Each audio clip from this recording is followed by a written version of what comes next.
Hi mga mare, magbabalot muna ako ng Graham bars habang walang bumibili. Sakto naman dumating na yung asawa ko kaya may time na akong magbalot.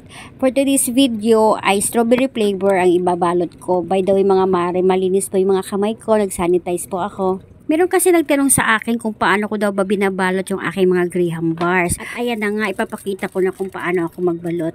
Nung umpisa talaga akong mag Graham bars ay nahirapan din akong magbalot, hindi ko ma-perfect. Pero habang tumatagal nga ay na-master ko na rin kung paano. Kaya totoo talaga yung practice makes perfect. Kasi lahat talaga na pag-aaralan. Sa umpisa, magkakamali ka, pero along the way ay matutunan mo din kung paano itama ang lahat.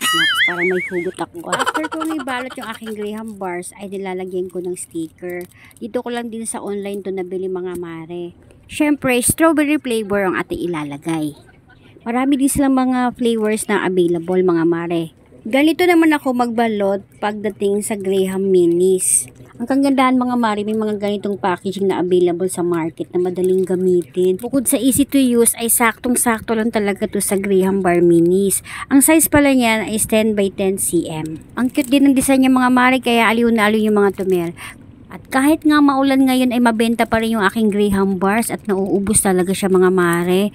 Kaya araw-araw talaga akong gumagawa ng mga Graham bars.